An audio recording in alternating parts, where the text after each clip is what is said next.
나를 가지고 노는 건가? 장난치나? 친하지 않은 단계에서 말을 하게 되면 더 이상 그 사람과 대화를 하고 싶지 않게 된다. 호주 브리즈번행 노선을 함께 운항한 대한항공 기장과 부기장이 탄핵 소추안에 대한 얘기를 하다가 서로 싸우게 돼서 병원에 가고 결국 중징계를 받았다는 기사 보셨나요? 저는 그 기사를 굉장히 흥미롭게 봤는데요. 내가 사회에 관심 있다라는 것을 표현하기 위해서 정치 얘기를 하시는 분들이 있으세요. 그런데 정치라는 것은 사람의 이념과 관련이 있기 때문에 나와 이념이 맞지 않은 사람과 얘기를 하게 되면 그게 결국 싸움으로 번질 수가 있습니다. 그래서 직장 동료, 안 친한 사람, 낯선 사람, 처음 보는 사람, 그리고 친해지고 싶은 사람에게는 이런 정치를 주제로 얘기를 안 하시는 것이 더 좋습니다. 특히 특정 정치인, 정당에 대한 얘기는 더더욱 안 하시는 게 좋습니다. 자, 이렇게 정치 외에도 안 친한 사람, 낯선 사람, 처음 보는 사람, 친해지고 잘 보여야 되는 그런 사람 앞에서 하지 말아야 할 대화 주제 3가지를 더 알려드리겠습니다.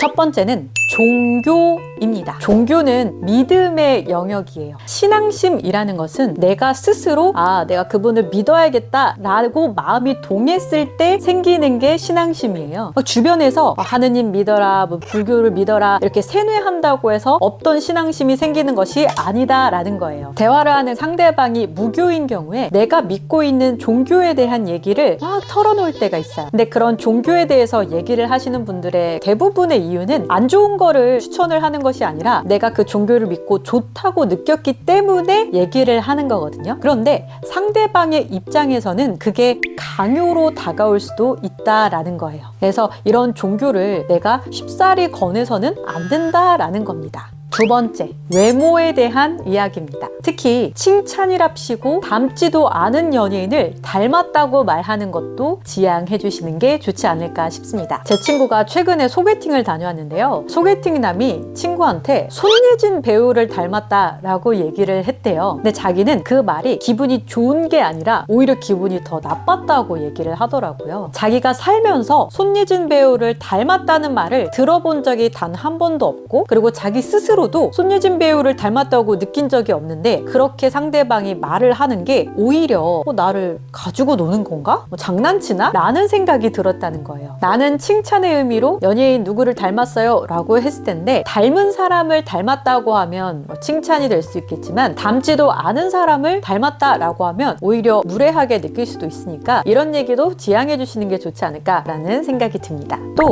앉아있을 땐 몰랐는데 서시니까 키가 좀 작으시네요. 피부가 까무잡잡하시네요. 뭐지? 이런 표현들 있죠? 이렇게 외모적인 말은 안 하시는 게 좋은 것 같아요. 마지막으로 세 번째, 부정적인 말입니다. 내가 열심히 막 이런저런 얘기를 하고 있는데 상대방이 아니 근데 그거 그런 거 아니었어요? 아니 근데 이거 원래 그런 거 아니에요? 이런 식으로 아니 근데를 붙여서 내 말을 부정하는 사람하고는 사실 대화를 더 이상 이어가고 싶지 않게 돼요. 오히려 힘만 빠지게 되거든요. 보통 아니 근데 라는 말이 나오게 되면 내가 했던 말과 반대되는 부정하는 그런 말이 나오기 때문에 결국 나와 상대방의 그런 생각과 의견이 대립될 수밖에 없어요. 그러면 대화가 더 이상 좋게 흘러가지 않을 수 있다라는 거예요. 친하지 않은 단계에서 이렇게 부정하는 말을 하게 되면 더 이상 그 사람과 대화를 하고 싶지 않게 된다라는 겁니다. 사람은 내 말을 긍정해주는 사람, 동의해주는 사람과 친해지고 싶지 내 말을 부정하는 사람과는 친해지고 싶지 않다라는 것을 꼭 기억해 주시길 바랍니다.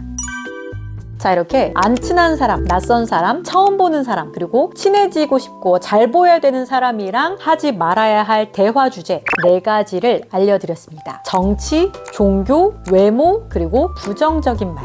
이 4가지만 안 하셔도 저는 대화가 원활하게 흘러갈 거라고 생각하고요. 이렇게 대화를 하실 때 네 이렇게 끝내는 게 아니라 리액션도 잘 해주시는 게 좋아요. 정말요? 어떻게 그렇게 되셨어요? 그래서요? 와 같이 리액션을 크게 해주셔야지 상대방이 나의 이야기를 신나게 하거든요. 누군가와 친해지고 싶다면 경청과 리액션이 필수예요. 그냥 듣고 아, 네, 아, 그렇구나 이렇게 끝나는 것이 아니라 아, 정말요? 아, 진짜요? 아, 그래서 어떻게 됐어요? 이렇게 리액션을 크게 해주셔야 돼요. 그러면 상대방이 막 신나서 자기 얘기를 엄청 하게 되거든요. 상대방이 내 이야기를 막 신나서 하게 되고 나는 그거를 들어주기만 해도 돼요. 잘 듣기만 해도 상대방과 나와의 거리는 더 가까워질 수 있게 될 겁니다.